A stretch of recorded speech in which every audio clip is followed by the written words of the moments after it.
नमस्कार। आप लोगों का स्वागत है हमारे YouTube चैनल शिक्षा सबको में। हम लोग NIOS की माध्यमिक कक्षा यानी हाई स्कूल का डेटा एंट्री ऑपरेशंस विषय पढ़ रहे हैं। तो आज जो हम बात करने वाले हैं वो TMA पे बात करने वाले हैं। उससे पहले मैं आप लोगों के साथ अपने जो कॉन्टैक्ट डिटेल्स हैं वो शेयर कर रहा हूँ। आप लोगों को अगर कुछ प्रॉब्लम होती है, कहीं सब्जेक्ट के से रिलेटेड कोई सवाल है, तो आप लोग हमारे को व्हाट्सएप नंबर या हमारे इंस्टाग्राम ID पे मैसेजेस करके पूछ सकते हैं।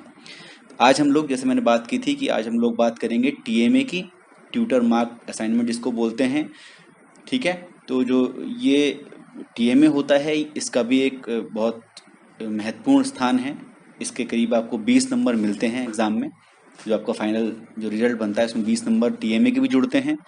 तो TMA जो 2021-22 का है, जो कि हमको हमारे एक विद्यार्थी ने भेजा है, उसको हम आज सॉल्व करने की कोशिश करेंगे। तो अभी तक हमने केवल 5 ही चैप्टर पढ़े हैं, इसलिए पूरा तो हम TMA नहीं कर पाएंगे। आगे के जो चैप्टर से रिलेटेड जो सवाल हैं वो मैं आगे आपको बताऊंगा। तो आज हम उन सवालों के ऊपर बात करेंगे जो कि हम अभी तक पढ़ चुके हैं। ठीक है, उसके अलावा जो है वो भी हम कुछ समय के बाद पढ़ लेंगे। उससे पहले भी मैं कोशिश करूंगा कि आपको TMA सॉल्व करवा दूं पूरा। ठीक है, तो आज हम बेसिकली उन्हीं पे बात करेंगे जो कि हम अभी तक कर चुके हैं।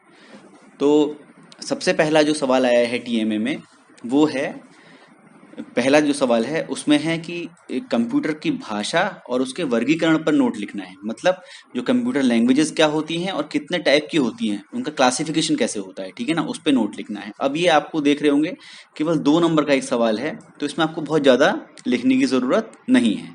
ठीक है ना, इसमें आप अगर 40-50 शब्दों में भी लिख देंगे तो वो काफ़ी रहेगा। इसके पश्चात है कंप्यूटर से फाइल या फोल्डर को हटाने के चरण लिखें।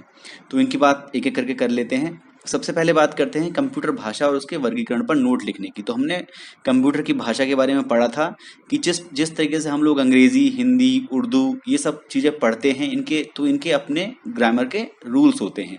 उसी तरीके से जो कंप्यूटर की भाषा होती है, कंप्यूटर जिस भाषा में बात करता है, अपना समझता है चीज़ों को, तो वो भी नियमों द्वारा बंधी हुई होती है और उनको उस भाषा का सिंटैक्स कहा जाता है। और कंप्यूटर से जब हम बातचीत करते हैं, संचार करते हैं, तो उसके दौरान उपयोगकर्ता के लिए ये जो सिंटैक्स होते हैं ये बहुत ज़रूरी होते हैं। फिर कंप्यूटर की जो भाषाएं होती हैं उनका वर्गीकरण कैसे होता है। सबसे पहले आती हैं लो लेवल लैंग्वेजेस, जो कि कंप्यूटर को समझने के लिए आसान होती हैं लेकिन यूज़र को समझने के लिए मुश्किल होती हैं, जैसे कि मशीन लैंग्वेज और असेंबली लैंग्वेज। इसकी बात हम कर चुके हैं पहले भी। और दूसरी जो प्रकार की लैंग्वेजेस होती हैं वो हाई लेवल लैंग्वेजेस होती हैं, जो कि यूज़र फ्रेंडली होती हैं, जो उपयोगकर्ता के लिए तो आसान होती हैं लेकिन कंप्यूटर को उसको समझने के लिए थोड़ा मुश्किल होता है। फिर कंप्यूटर को इन हाई लेवल लैंग्वेजेस को लो लेवल लैंग्वेजेस में कन्वर्ट करना पड़ता है। ठीक है ना, उसके लिए हम असेंबलर और कंपाइलर का यूज़ करते हैं। ठीक है, तो कंप्यूटर की भाषाओं के बारे में आप ये नोट लिख सकते हैं। अगली बात जो आती है वो आती है कि कंप्यूटर से फाइल या फोल्डर को डिलीट कैसे करते हैं। ठीक है ना, आप उसको कैसे हटाएंगे। तो आपको याद होगा जब हमने बात की थी, तो कंप्यूटर से फाइल या फोल्डर को हटाने के लिए आप क्या करेंगे, आप जो विंडोज़ एक्सप्लोरर होता है उसको खोलेंगे। ठीक है ना, और विंडोज़ एक्सप्लोरर खोलने पर आपको फाइलों की लिस्ट दिखाई दे जाती है। तो जिस फाइल को भी आपको डिलीट करना है उस फाइल को आप सेलेक्ट करेंगे और ऊपर एक डिलीट का ऑप्शन आता है। ठीक है, जो मेन टैब होता है वहाँ पर एक डिलीट का फंक्शन दिखाई देता है, उसको आप क्लिक करेंगे तो ये फाइल डिलीट हो जाएगी। या फिर इस फाइल को आप सेलेक्ट करिए, राइट क्लिक करिए, आपको एक डिलीट का ऑप्शन आएगा, उसको दबाइए, फाइल अपने आप डिलीट हो जाएगी। और फाइल डिलीट होके जाती कहाँ है, रिसाइकिल बिन में जाती है। जब आप उसको सिंपली डिलीट करेंगे तो वो रिसाइकिल बिन में जाएगी। ठीक है, उसके बारे में भी आगे बात करेंगे, एक सवाल उसके ऊपर भी इसमें आया हुआ है। अब दूसरा सवाल है, दूसरे सवाल में क्या है, ये भी 2 नंबर का सवाल है, तो बहुत ज़्यादा आपको लिखने की ज़रूरत नहीं है। इसमें जो पहला सवाल है, अब ये मैं आपको बताना भूल के, जो हमने पहले के 2 सवाल देखे थे उसके अंदर A और B 2 पार्ट थे, लेकिन आपको उनमें से सिर्फ एक के सवाल का उत्तर देना है, एक के सवाल को आपको आंसर करना है। अब इसमें इसने पूछा है कि वर्ड प्रोग्राम के रूलर के किसी 2 उपयोगों को लिखिए। तो रूलर क्या होता था, हमने देखा था वर्ड प्रोग्राम में जब आपको मार्जिन सेट करने होते थे, ठीक है ना, उसके लिए ऊपर पैमाना या रूलर दिखाई देता था। ठीक है ना, ये लेसन 3 में हमने देखा था। हर किसी सवाल के आगे आप देख रहे होंगे लेसन भी लिखा हुआ है, आपकी सहायता के लिए आप आराम से देख सकें जाकर कि कौन से लेसन का जो ये सवाल है ये कौन से लेसन से आया है, तो आप यहाँ से जाकर देख सकते हैं। ठीक है ना, तो ये बात हो गई रूलर की। दूसरा सवाल आया है कि रिसाइकिल बिन और एक किसी प्रोग्राम को छोड़ना, क्विट कैसे करते हैं प्रोग्राम को। तो प्रोग्राम को क्विट करना, मैं आपको पहले बता दूं, प्रोग्राम को क्विट करने के लिए कुछ नहीं होता है। आप जाइए, जो प्रोग्राम चल रहा है वहां पर एग्जिट का एक ऑप्शन आता है। जैसे MS वर्ड अगर आप कर रहे हैं तो MS वर्ड पे या तो इधर की तरफ, ठीक है ना, जो आपके दाईं तरफ है, दाईं तरफ सबसे ऊपर टॉप पे एक क्रॉस का चिन्ह आता है। अगर इस क्रॉस को आप क्लिक कर देंगे तो ये प्रोग्राम को बंद कर देगा। या फिर प्रोग्राम के मेन्यू में जाएंगे, मेन मेन्यू में, तो वहां पर आप एक एग्जिट का ऑप्शन भी आपको मिलता है। उसकी सहायता से आप वर्ड को बंद कर सकते हैं, प्रोग्राम को क्विट कर सकते हैं, प्रोग्राम छोड़ सकते हैं। ठीक है, अब हम ये जो ऊपर के जो दो सवाल हैं छोटे छोटे, उनके बारे में जान लेते हैं। तो रूलर क्या होता है? रूलर हॉरिजेंटल और वर्टिकल स्केल को दिखाता है, जो आपको बताता है कि आपका जो टाइपिंग क्षेत्र है आप कितने एरिया में टाइप कर सकते हैं, उसकी चौड़ाई और ऊंचाई वो दिखाता है। तो जब आप शीघ्रता से जल्दी टैब, मार्जिन और इंडेंट अगर सेट करने हैं, आपको टैब सेट करना है, मार्जिन सेट करना है या इंडेंट सेट करना है, तब आप क्षैतिज स्केल महत्वपूर्ण भूमिका उस समय निभाता है। ठीक है ना। और रूलर और ग्रिड लाइनों और अन्य विकल्पों को चयनित अचयनित करने के लिए MS वर्ड की मुख्य स्क्रीन में व्यू टैब पर आप जाएंगे तो वहां पर आपको रूलर और ग्रिड लाइन के विकल्प दिखाई दे जाएंगे। ठीक है ना। तो इस प्रकार से एक तो रूलर ऊपर होता है, इसको हॉरिजॉन्टल स्केल बोलते हैं, ठीक है ना, और एक रूलर ये होता है, इसको वर्टिकल स्केल बोलते हैं। ठीक है, तो इस प्रकार से आप रूलर के बारे में भी लिख सकते हैं। अब आती है दूसरी बात, जो दूसरा सवाल था वो था रिसाइकिल बिन क्या होता है। रिसाइकिल बिन क्या होता है? जब आप फाइल को डिलीट करते हैं तो डिलीट की गई फाइलें और फोल्डर वो रिसाइकिल बिन में चले जाते हैं और वहां तब तक रहते हैं जब तक कि आप उन्हें रिसाइकिल बिन से स्थायी रूप से ना हटा दें। अगर स्थायी रूप से आप हटाना चाहते हैं तो आप रिसाइकिल बिन, जो कि ऐसा चिन्ह दिखाई देता है, इसको आप क्लिक करेंगे तो ये आपको ऑप्शन दिखाएगा उसमें कि आपको क्या करना है। उसमें अगर आप एम्प्टी कर देंगे, उसको खाली कर देंगे, तो सारी की सारी चीजें स्थायी रूप से हट जाएंगी। दूसरा ऑप्शन, अगर मान लीजिए गलती से कोई चीज आपसे डिलीट हो गई, आप उसको वापस लाना चाहते हैं, हटाई गई फाइलों को पुनः प्राप्त यानी कि रिट्रीव करना चाहते हैं, तो आप सिंपली इसमें आप फिर से राइट क्लिक करिए और रिस्टोर का एक ऑप्शन आता है, उसको आप क्लिक कर दीजिए। तो जो फाइलें जहां से डिलीट हुई होंगी, जिस ड्राइव से आपकी फाइलें डिलीट हुई होंगी, वहां पर वापस आपको दिखाई दे जाएंगी। तो रिसाइकिल बिन के बारे में भी आप लिख सकते हैं। अब तीसरा सवाल आता है जो कि प्रश्न 3 है, ये भी 2 नंबर का है। ठीक है ना, ये बहुत छोटे छोटे सवाल हैं शुरू के, तो ये भी 3 नंबर का है। इसमें से भी आपको केवल एक ही सवाल करना है। जितने भी सवाल आपको इसमें दिए हुए हैं उसमें से आपके पास विकल्प है कि आप या तो ए पार्ट करें या फिर बी पार्ट करें। तो जो ए पार्ट है ये पार्ट 6 से आया है, ये हमने अभी तक नहीं देखा है। ठीक है, इसमें सवाल क्या है कि आपको डिफाइन करना है। डिफाइन करना तो बहुत सिंपल है, इसमें आपको नेविगेटिंग वर्कशीट और सेल और पंक्तियां कैसे डालते हैं, सेल्स और रोज को कैसे इंसर्ट करते हैं, ये बताना है। ठीक है ना। जब अभी हम मेल मर्ज पढ़ रहे हैं, लेसन 5 पढ़ रहे हैं, जब लेसन 6 हम शुरू करेंगे तो ये चीज मैं आपको समझा दूंगा कि किस प्रकार से कर सकते हैं। लेकिन अगर आप अभी करना चाहें तो आप बी वाला पार्ट कर दीजिए, क्योंकि बी वाला पार्ट मैं आपको पढ़ा चुका हूँ, ये पार्ट 4 से आया हुआ है। ठीक है ना, बल्कि पार्ट 4 ना बल्कि पार्ट 3 पे आप देखेंगे तो आपके पास शॉर्टकट की आपको एक लिस्ट दिखाई देगी। ठीक है ना, ये यहाँ थोड़ा सा गलत इसने शायद लिखा हुआ है।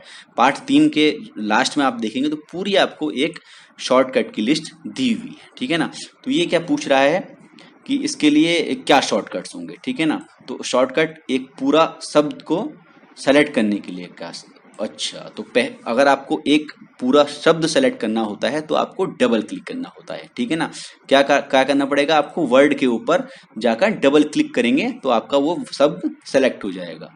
अगर आपको पूरी लाइन को या पूरे पैराग्राफ को सेलेक्ट करना है तो आपको ट्रिपल क्लिक करना पड़ेगा, 3 बार क्लिक करना पड़ेगा अपने माउस से। ठीक है ना, तो आपका पूरी पैराग्राफ सेलेक्ट हो जाएगा।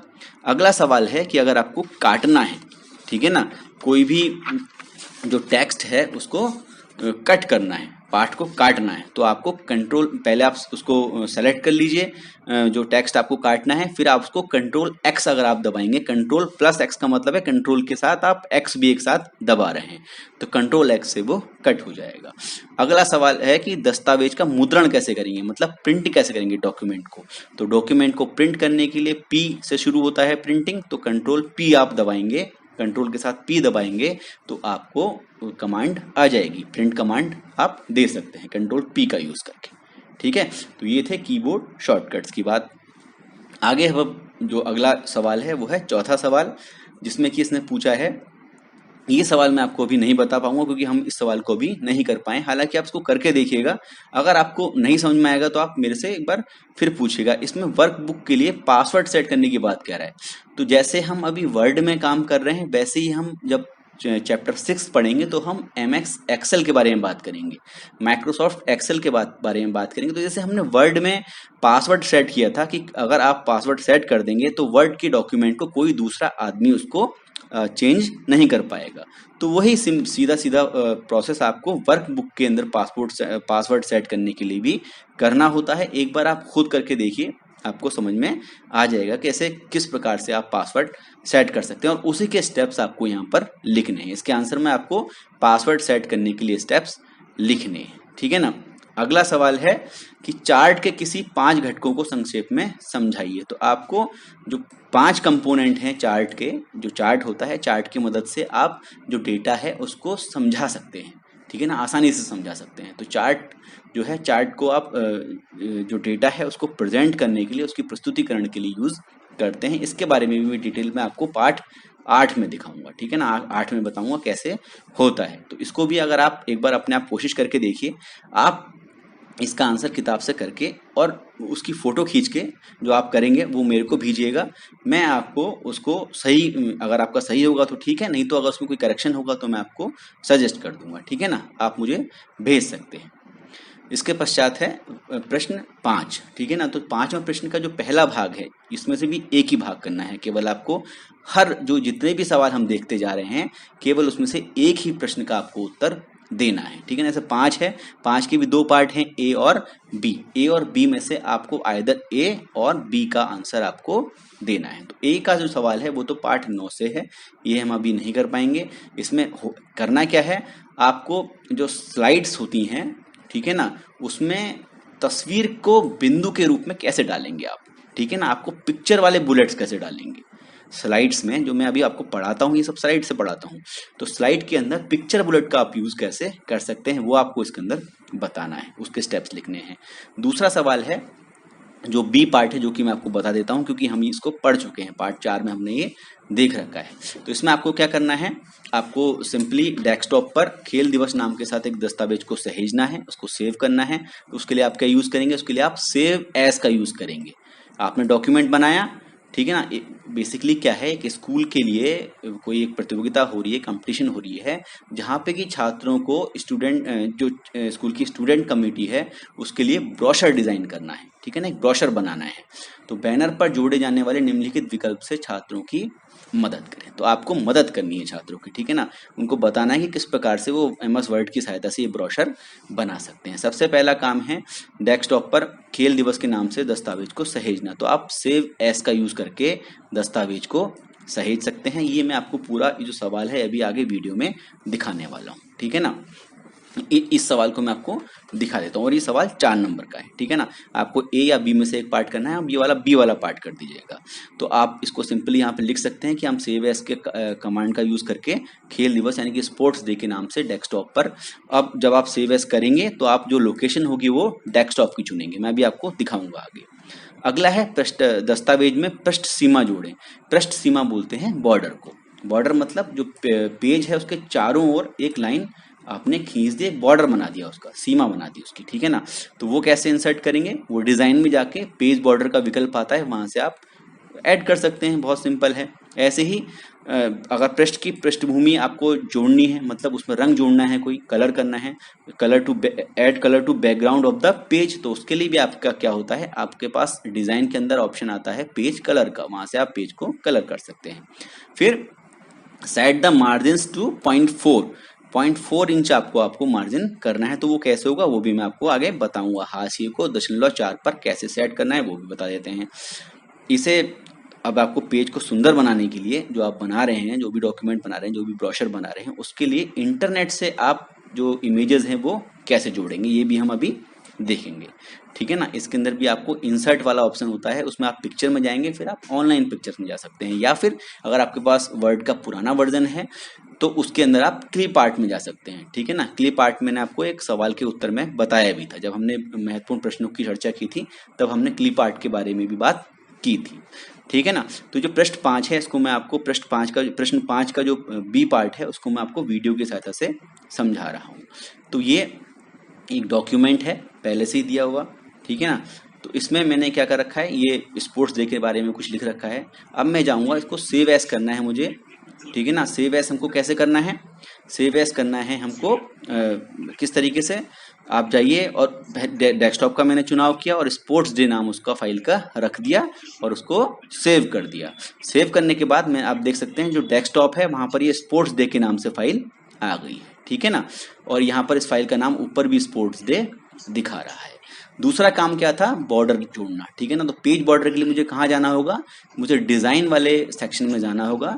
डिजाइन में आप जाइए, इधर ये बॉर्डर वाला आता है पेज बॉर्डर, यहाँ से बॉक्स वाला बॉर्डर सेलेक्ट कर लीजिए तो ये बॉर्डर इसमें लग गया, पेज का बॉर्डर भी बन गया।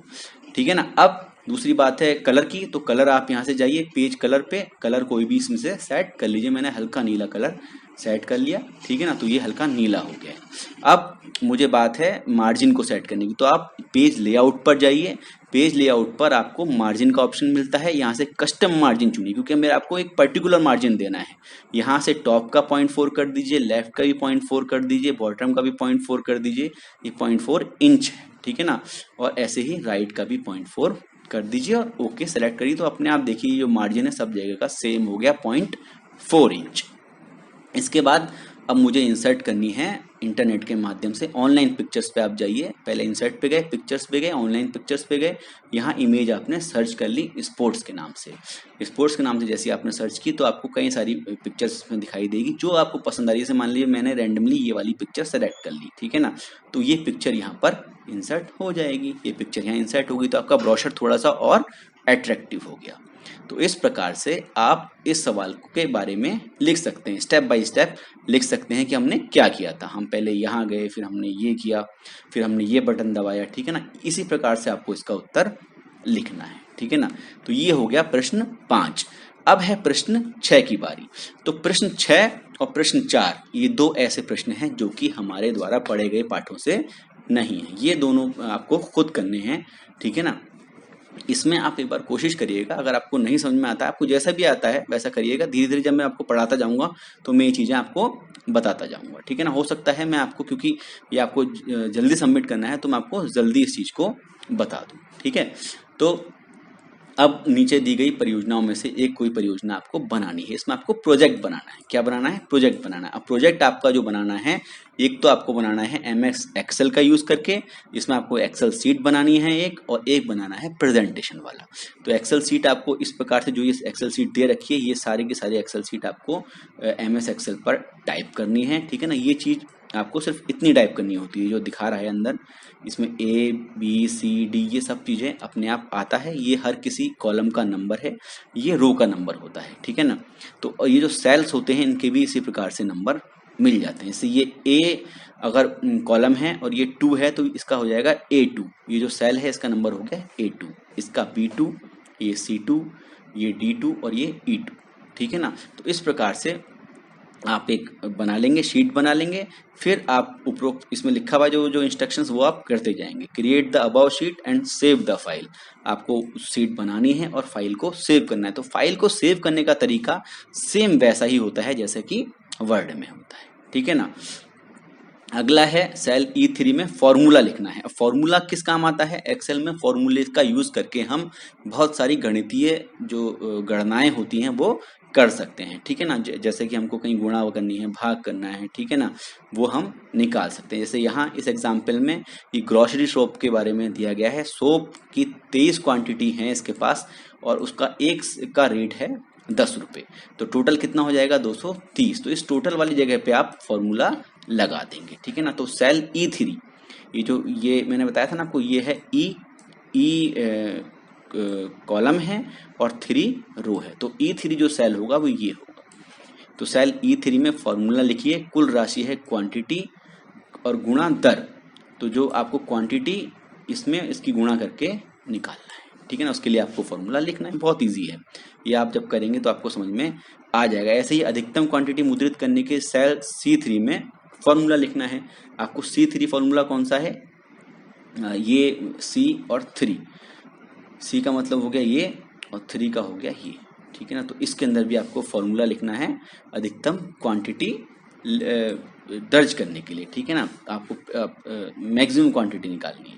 फिर वाई एक्सिस पर आइटम के साथ दर का बार चार्ट बनाना है। आपको क्या बनाना है, एक चार्ट बनाना है, बार चार्ट बनाना है। बार चार्ट कुल मिला के इस प्रकार से दिखता है, ऐसे बार्स होते हैं उसके अंदर, ठीक है ना। तो उसमें क्या होगा, उसमें सोप का अलग बार होगा, डिटर्जेंट का अलग बार होगा, ठीक है ना। तो उसमें आपको क्या उसमें उसको आपको दिखाना है दर के साथ, ठीक है ना। आइटम का दर के साथ चार्ट बनाना, मतलब यहाँ पे आपके आइटम्स हो जाएंगे और यहाँ हो जाएगा उसका रेट हो जाएगा, ठीक है ना। एक जगह एक तरफ को आपको आइटम आते रहेंगे और एक तरफ रेट आता रहेगा, ठीक है। तो इस प्रकार का एक बार चार्ट आपको बनाना है। अगला सवाल जो है वो है पावर पॉइंट प्रेजेंटेशन से रिलेटेड। पहला तो हो गया एक्सेल से रिलेटेड, जो छठे का पहला पार्ट था, या तो आपको वो करना है या फिर ये छठे का बी करना है। इसमें आपको एक पावर पॉइंट प्रेजेंटेशन बनाना है जिसमें कि आपको जो ये पॉइंट्स दे रखे हैं उसकी एक एक स्लाइड शामिल करनी है। ये किसके बारे में बनाना है पावर पॉइंट प्रेजेंटेशन, आपको ऑपरेटिंग सिस्टम पे बनाना है। ऑपरेटिंग सिस्टम क्या है, इसके लिए इसकी फोटो आपको जोड़नी है। ऑपरेटिंग सिस्टम की फोटो क्या जोड़ सकते हैं आप, ऑपरेटिंग सिस्टम जैसे विंडोज होता है, लाइनक्स होता है, ठीक है ना। इनकी इमेजेस जोड़ सकते हैं, उनके जो लोगो होते हैं वो जोड़ सकते हैं, या उनका इंटरफेस कैसा दिखाई देता है वो जोड़ सकते हैं। ऐसे ही ऑपरेटिंग सिस्टम के टाइप जोड़ सकते हैं, जो मैंने आपको बताया विंडोज, लाइनक्स, ये सब कितने प्रकार के ऑपरेटिंग सिस्टम होते हैं वो लिख सकते हैं, ठीक है ना। कंप्यूटर ऑपरेटिंग सिस्टम के बारे में बता सकते हैं क्या होता है। फिर ऐसे ही मोबाइल, जैसे कंप्यूटर का ऑपरेटिंग सिस्टम होता है वैसे ही मोबाइल के भी ऑपरेटिंग सिस्टम होते हैं। आपने सुना होगा एंड्रॉयड होता है, ठीक है ना। एंड्रॉयड क्या है, एक मोबाइल ऑपरेटिंग सिस्टम है, ठीक है ना। तो आप इस प्रकार से ऑपरेटिंग सिस्टम पर एक पावर पॉइंट प्रेजेंटेशन बना सकते हैं, ठीक है ना।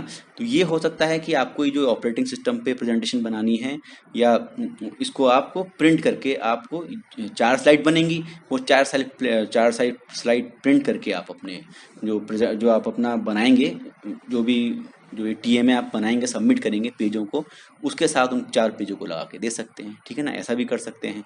तो बहुत सिंपल है, कोई बहुत मुश्किल नहीं है टीएमए करना। आप टीएमए अगर थोड़ा सा कोशिश करें तो आसानी से कर सकते हैं। और बाकी मैंने आपको बोला है, आप जैसे जैसे सवाल करते जाएं, आप मेरे को उसकी पिक्चर खींच के भेजिए, मैं आपको उसका बारे में बताऊंगा कि आपने ठीक किया है या नहीं किया है, ठीक है। अगर कोई गलती होगी तो मैं समझा दूंगा। पहले आप रफ पे करिए, उसके बाद आप उसको फेयर कर लीजिएगा। एक जैसे भी आप रजिस्टर के पन्नों में या जैसे भी कहीं से A4 साइज के पेपर पे अगर आपको देना है, जैसे भी आप देना चाह रहे हो, जिस भी प्रकार से आपके स्टडी सेंटर पे आप जमा करते होंगे, ठीक है ना, आप पता कर सकते हैं अपने स्टडी सेंटर पे किस प्रकार से दें। तो यहाँ पर मैं आपकी पूरी मदद कर दूंगा। तो आज के लिए इतना ही। ये हमारा कॉन्टैक्ट डिटेल्स है, आप लोग हमसे हमारे साथ इन नंबर्स पर संपर्क कर सकते हैं। और आप लोगों से फिर वही एक बार रिक्वेस्ट रहेगी कि आप लोग अपने जानने वाले ऐसे लोग जो कि किसी भी हिंदी माध्यम के बोर्ड से पढ़ रहे हों, उनके साथ हमारे वीडियोस को और हमारे चैनल को जरूर शेयर कीजिएगा। थैंक यू, धन्यवाद।